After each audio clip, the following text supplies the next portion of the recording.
Bulletin के आगाज पर बात करें। वजीर आजम शहबाज शरीफ की वजीर आला खैबर पख्तूनख्वा को मिलकर काम करने की पेशकश। कहा, सुहेल आफरीदी को मुबारकबाद देते हुए मुकम्मल ताउन का यकीन दिलाया। उनको कहा, मिलकर दहशतगर्दी और बदअमनी का मुकाबला करेंगे, तरक्की और खुशहाली के लिए काम करेंगे। उम्मीद है वजीर आला खैबर पख्तूनख्वा मुस्बत जवाब देंगे। सियासत करें लेकिन दहशतगर्दी के खिलाफ मुत्तहिद रहें। चित्राल में दानिश स्कूल मंसूबे की तकरीब से खिताब में वजीर आजम ने कहा, भारत को 4 दिन की जंग में शिकस्त फाश दी। फील्ड मार्शल की हिम्मत और जुर्रत को सलाम पेश करता हूँ। एयर चीफ की भी तारीफ। कहा, शाहीनों ने झपट झपट कर भारतीय जहाज़ों को गिराया। सीज फायर में कलीदी किरदार पर अमरीकी सदर ट्रंप को भी सराहा। आफरीदी साहब वज़ीर आला KP के मुंतखब हुए, टेलीफोन करके उनको मुबारकबाद पेश की और मैंने उनको कहा, आप मुंतखब वज़ीर आला हैं और मैं पेशकश करता हूं कि वफाक आपके साथ भरपूर तौर पर ताउन करेगा। मुझे उम्मीद है कि वो मेरी इस पेशकश को मस्बत तौर पर लेंगे, उसको कबूल करेंगे। आप अपनी अपनी सियासी पार्टी में रहें और सियासत पूरी करें, लेकिन पाकिस्तान की तरक्की और खुशहाली, दहशतगर्दी के खात्मे में हमें सबको एक होना चाहिए। 4 दिन की जंग में हमने हिंदुस्तान को शिकस्त फाश दी और हमारी अफवाज पाकिस्तान ने, जिनको लीड कर रहे थे फील्ड मार्शल सईद आसिम मुनीर, उनकी बहादुरी और जुर्रत को मैं सलाम पेश करता हूँ। हमारी हवाई फौज जिनकी कमांड कर रहे थे air chief marshal Zaheer Babar, उनके शाहीनों ने झपट झपट कर हिंदुस्तान के जहाज़ों को गिराया। और आज सदर ट्रंप, जिनको मैं कहता हूँ कि उन्होंने जंग बंदी में बहुत ही कलीदी किरदार अदा किया, हिंदुस्तान और पाकिस्तान के दरमियान सीज फायर करवाया। मैं समझता हूँ कि तारीख सदर ट्रंप को हमेशा सुनहरे हरूफ में याद रखेगी। अफगानिस्तान से दहशतगर्दी ना रुकी तो मुआहिदा बेअसर होगा। दरअंदाजी का सिलसिला मुकम्मल बंद होना चाहिए। पाकिस्तान में अमन की जमानत काबुल और फरीकैन को देना होगी। पुरानी सूरत हाल जारी रही तो घाटे का सौदा अफगानिस्तान का होगा। वज़ीर दिफा ख्वाजा आसिफ का 2 टोक मौक़िफ़। सहाफ़ियों से गुफ्तगू में कहा कि कल अदम TTP हो या BLA, दहशतगर्दी बर्दाश्त नहीं करेंगे। अगर तय पाया कि गजा में 7 या 8 ममालिक की फोर्स होगी तो ये हमारे लिए एजाज़ की बात होगी। बात ये तय हुई है कि उनकी सरजमीन पाकिस्तान के अंदर बदअमनी या खून रेजी के लिए इस्तेमाल नहीं होगी, चाहे वो TTP है या BLA है। पाकिस्तान का अमन जो है वो इंश्योर हो, उसकी जमानत जो है काबुल दे। लेकिन अगर ये सूरत हाल जारी रही तो इसमें घाटे का सौदा जो है अफगानिस्तान का ज्यादा है। वहाँ पे एक आप कह सकते हैं मरकज बन गया और जहाँ भी कुव्वत का इस्तेमाल होता है तो हम दरेज नहीं कर रहे, हम कुव्वत का भी भरपूर इस्तेमाल कर रहे हैं। सालिस जो है वो भी भरपूर एयानत कर रहे हैं कि अमन के साथ जो है सारा मामला तय पा जाए। ये तय पाया कि वहाँ पे 4 या 5 या 6 या 7 8 ममालिक जो है, इस्लामी ममालिक जो है, उनकी फौज जो है उसका तैनात की जाएगी। हमारे लिए ये बड़ा एजाज़ होगा। पाकिस्तान अफगानिस्तान के साथ मजीद कशीदगी नहीं चाहता। तवक्को है कि अफगानिस्तान अपनी सरजमीन पाकिस्तान के खिलाफ इस्तेमाल नहीं होने देगा। तर्जुमान दफ्तर खारजा की हफ्तावार न्यूज़ ब्रीफिंग ताहिर इंदराबी ने कहा कि पाकिस्तान ने तामीरी और मस्बत अंदाज के साथ मुज़ाकरात में शिरकत की। पाकिस्तान कई बार फितनल खवारिज और फितनल हिंदुस्तान के बारे में शवाहिद अफगानिस्तान को फराहम कर चुका। किसी भी किस्म की जारहियत का भरपूर जवाब दिया जाएगा। इस्लामाबाद से ये रिपोर्ट देखिए। तर्जुमान दफ्तर खारजा ताहिर इंदराबी की हफ्तावार मीडिया ब्रीफिंग। कहा, पाकिस्तान ने तालिबान के साथ मुस्बत अंदाज में बातचीत की। कहा, अपने वाज़ेह मौक़िफ़ पर कोई समझौता नहीं किया। अफगान सरजमीन को पाकिस्तान के खिलाफ इस्तेमाल नहीं होना चाहिए। Pakistan does not seek further escalation of hostilities, but expects the Afghan Taliban regime to honor its commitment to the international community and address Pakistan's legitimate security concerns by taking concrete and verifiable actions against terrorist entities, including Fitna al-Khawarij and Fitna al-Hindustan. तर्जुमान का कहना था कि 4 साल से अफगानिस्तान में मौजूद दहशतगर्दों के खिलाफ कार्रवाई का मुतालबा कर रहे हैं। अफगान तालिबान हुकूमत की यकीन दहानियों के बावजूद पाकिस्तान में दहशतगर्दी में इजाफा हुआ। पाकिस्तान ने पहले भी इश्तियाल अंगेजी का मुअस्सर जवाब दिया, आइंदा भी देगा। Pakistan will respond resolutely if provocations continue in the future. Pakistan has always been desirous of peace, stable, regionally and integrated and prosperous Afghanistan, which is at peace with itself and its neighbors. तर्जुमान दफ्तर खारजा ने मजीद कहा कि अफगानिस्तान ने बाकायदा तस्लीम कर लिया कि तालिबान और BLA वहाँ मौजूद हैं। अफगान सफीर का 2 तरफा मामलात X पर शाया करना सिफारती आदाब की खिलाफ वर्जी है। मामला अफगान सिफारत खाने के साथ उठाया जाएगा। DG ISPR lieutenant general Ahmed Sharif Chaudhry की एबटाबाद में असातिज़ा और तलबा के साथ खुसूसी नशिस्त। मुल्क की सलामती, पाक अफगान सूरत हाल और फितना ख़वारिज के खिलाफ इक़दाम पर तफसीली गुफ्तगू। कहा किसी भी बैरूनी जारियत का जवाब सख्ती से दिया जाएगा। खुसूसी नशिस्त में मुल्क की सलामती, पाक अफगान कशीदगी, मार्का हक और दहशत गर्दी के खिलाफ कौमी अज़्म पर तबादला ख्याल किया गया। लेफ्टिनेंट जनरल अहमद शरीफ चौधरी ने वाज़ेह किया कि पाकिस्तान ने दहशत गर्दी और फितना ख़वारिज के खिलाफ मौसर इक़दाम किए। पाक फौज वतन के दिफा के लिए पुरअज़्म है। किसी भी बैरूनी जारियत का भरपूर जवाब दिया जाएगा। असातिज़ा और तलबा ने शहदा और गाज़ियों को खिराज तहसीन पेश किया। अब आपको बताएं कि बिलावल भुट्टो का कहना है कि पीपल्स पार्टी कश्मीर में हुकूमत साजी की पोजीशन में आ चुकी है। वादा करता हूं कि कश्मीर के अवाम के मुतालबात पूरे करूंगा। इस्लामाबाद में मीडिया से गुफ्तगू में उन्होंने मजीद क्या कहा, आइए आपको दिखाते हैं। अक्सरियत में होते हुए कश्मीर में हुकूमत बनाने और संभालने का पोजीशन में आ गए हैं। कश्मीर का जो भी मसाइल है उनका सियासी हल है। कश्मीर के अवाम के जो मुतालबात है, जो ख्वाहिशात है, वो पाकिस्तान पीपल्स पार्टी के लिए अमानत होगा और उस अमानत पे अमल दरामद करने के लिए बिलावल भुट्टो ज़रदारी जिम्मेदार होगा। मैं आपको मायूस नहीं करूंगा। मैं आपका नुमाइंदगी ना सिर्फ आजाद कश्मीर का, मकबूजा कश्मीर में, इस्लामाबाद में, मगर पूरी दुनिया में करता आ रहा हूं और करता रहूंगा। जबकि दूसरी जानिब आज़ाद कश्मीर में इन हाउस तब्दीली पीपल्स पार्टी के लिए बड़ा चैलेंज बन गई है। इत्तेहादी जमात के साथ बर्फ ना पिघल सकी।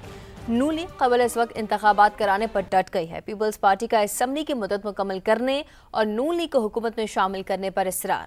दोनों जमातों की आला क़यादत की मुलाकातें भी अब तक काम नहीं आईं।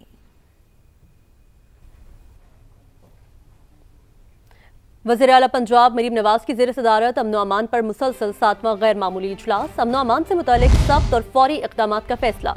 लाउड स्पीकर एक्ट का सख्त तरीन नफाज होगा। CCTV कैमरों और टेक्नोलॉजी से उसको मॉनिटर किया जाएगा।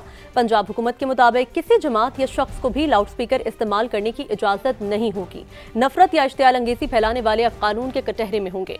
जुमे के खुतबे और आज़ान के लिए लाउड स्पीकर पर किसी किस्म की पाबंदी नहीं। फितना परस्त और इंतहा पसंद सोच वाले अनासर के अलावा किसी मजहबी जमात पर पाबंदी नहीं। मजहबी जमातें ज़ाब्ते इखलाक के मुताबिक अपनी सरगर्मियाँ बिला रोक टोक जारी रख सकती हैं।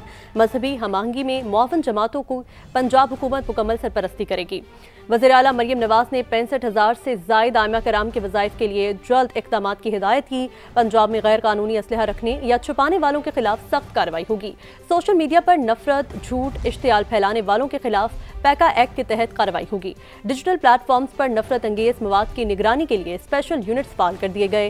हुकूमत के मुताबिक पंजाब अमन का गहवारा है, उसे इंतशार का मैदान नहीं बनने दिया जाएगा। वज़ीर दिफा ख्वाजा आसिफ का कहना है कि मुल्क न्याजी लॉ के तहत नहीं चल सकता। खैबर पख्तूनख्वा हुकूमत मुसलसल तन्हाई का शिकार हो रही है। इस्लामाबाद में सहाफ़ियों से गुफ्तगू करते हुए ख्वाजा आसिफ ने कहा, कभी अमरीका से एक फ़ोन कॉल का इंतज़ार किया जाता था, आज अमरीकी सदर, वज़ीर आज़म पाकिस्तान और फील्ड मार्शल की तारीफ़ें करते नहीं थकते। खैबर पख्तूनख्वा की नई 10 रुकनी काबीना ने हल्फ उठा लिया। गवर्नर फैसल करीम कुंजी ने हल्फ लिया। मीना आफरीदी, अरशद अयूब, फ़खर जहान, अमजद अली काबीना का हिस्सा। आफ्ताब आलम, फजल शकूर, खलीकुर रहमान और रियाज खान ने भी हल्फ लिया। असद कैसर के भाई आकिबुल्लाह दोबारा KP काबीना में शामिल हो गए। शाहराम तरकई के भाई फैसल तरकई भी हल्फ लेने वालों में शामिल। काबीना में 2 मुशीर और 1 मुआविन खुसूसी भी शामिल है। वफाक़ी वज़ीर मवासलात अब्दुल अलीम खान ने नए सूबों का क़याम वक्त की अहम ज़रूरत करार दे दिया है। कहा कि चारों सूबों को 3-3 इंतज़ामी हिस्सों में तकसीम किया जाए, इससे आवाम को दहलीज पर मसाइल का हल मिलेगा। नए सूबे पाकिस्तान को तकसीम हरगिज़ नहीं करेंगे, बल्कि कौमी यकजहती को मज़ीद मजबूत, मईशत को मुस्तहकम, इलाक़ाई तरक्की को मुतवाज़िन बनाएंगे। इस्लामाबाद से ये रिपोर्ट देखिए। वफाकी वज़ीर मवासलात और सदर इस्तेकाम पाकिस्तान पार्टी अब्दुल अलीम खान का अवामी मसाइल के हल के लिए इंतहाई अहम बयान। एक्स पर पैगाम में कहा कि पाकिस्तान की बढ़ती हुई आबादी और इंतजामी ज़रूरियात के पेश नज़र नए सूबों का क़याम नागुज़ीर हो चुका। गुज़श्ता कई दहाइयों से नए सूबों की बात सिर्फ सियासत और नारों तक महदूद रही। अब वक्त आ गया है कि बाहमी मुशावरत और संजीदगी से इस विजन को हकीकत में बदला जाए। अब्दुल अलीम खान ने मौजूदा 4 सूबों को 3-3 इंतजामी हिस्सों में तकसीम करने की तजवीज़ दी है। कहा इन्हीं सूबों के नाम के साथ नॉर्थ, सेंट्रल और साउथ इस्तेमाल किया जाए। नई इंतजामी तकसीम चीफ सेक्रेटरी, IG और हाई कोर्ट जैसे इदारों को ज्यादा मौसर तौर पर काम करने के काबिल बनाएगी। विफाकी वजीर मवासलात ने यह भी वाज़ेह किया कि नए सूबे पाकिस्तान को तकसीम नहीं करेंगे, बल्कि इससे कौमी यकजहती मजबूत तर और मईशत मुस्तहकम होगी। नए सूबे इलाकाई तरक्की को भी मुतवाज़िन बनाएंगे। खबर यह है कि कराची के इलाके बल्दिया मवाश कोट में गुज़िश्ता रोज टायर के गोदाम में लगने वाली आग अभी तक उस पर काबू नहीं पाया जा सका है। कूलिंग के अमल के दौरान पानी की किल्लत के बाइस आग अब तक मुकम्मल ना बुझाई जा सकी है और रेस्क्यू इदारों के पास पानी ना होने के बाइस कूलिंग के अमल में काफ़ी देर हो चुकी है। मज़ीद जानते हैं खुर्शीद आलम से। जी खुर्शीद, बताइएगा इस वक्त क्या सूरत हाल है?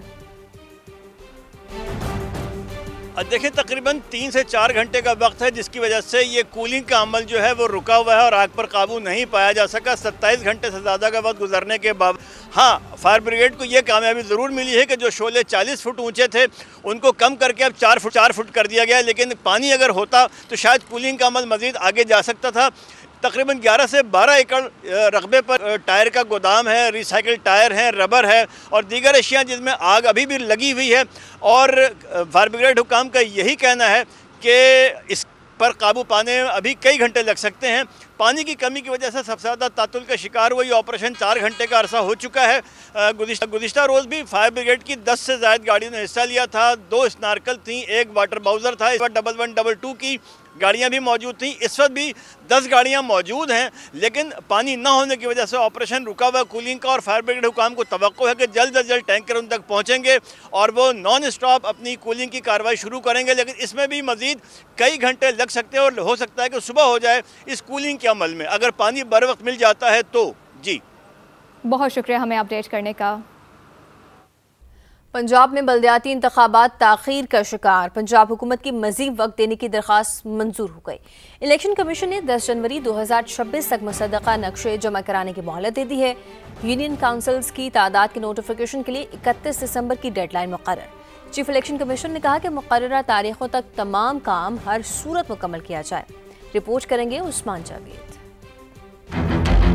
Chief election commissioner Sikandar Sultan Raja की जेर सदारत अहम इजलास पंजाब के चीफ सेक्रेटरी और सेक्रेटरी लोकल गवर्नमेंट पेश हुए और नए कानून के मुताबिक हल्का बंदी रूल्स का ड्राफ्ट जमा कराया। एलामिया के मुताबिक इलेक्शन कमीशन को यकीन दहानी कराई गई कि कंडक्ट ऑफ इलेक्शन रूल्स का ड्राफ्ट 15 नवंबर, टाउन, म्यूनिसिपल कॉर्पोरेशन, कमेटीज और तहसील कौंसल्स की दर्जाबंदी के नोटिफिकेशन 22 दिसंबर तक जमा करा दिए जाएंगे। यूनियन कौंसल्स की तादाद की नोटिफिकेशन 31 दिसंबर और मुसद्दका नक्शाजात इलेक्शन कमीशन को 10 जनवरी 2026 तक फराहम कर दिए जाएंगे। इलेक्शन कमीशन ने सूबाई हुकूमत की मोहलत की सदा मंजूर कर ली। सूबाई सेक्रेटरी लोकल गवर्नमेंट का कहना था कि तमाम काम मुकर्ररा वक्त में कर लिए जाएंगे।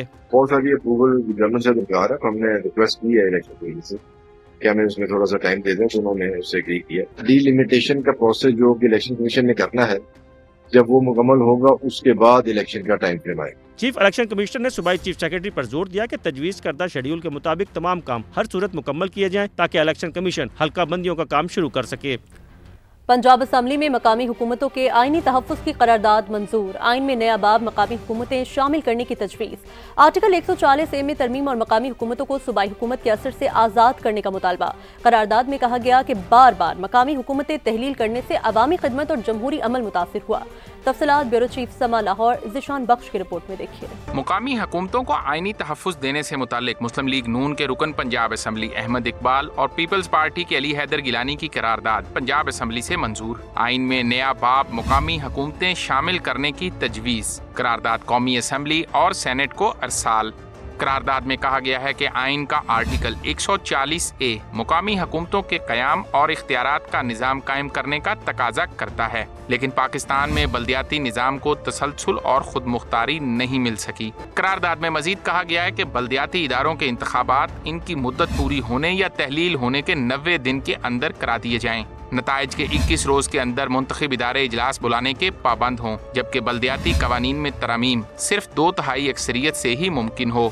करारदाद में वाज़ेह किया गया है कि बाइख्तियार मुकामी हुकूमतें जमहूरी निज़ाम की बुनियाद और अवामी खिदमत का हकीकी जरिया हैं। ज़िशान बख्श, समा, लाहौर।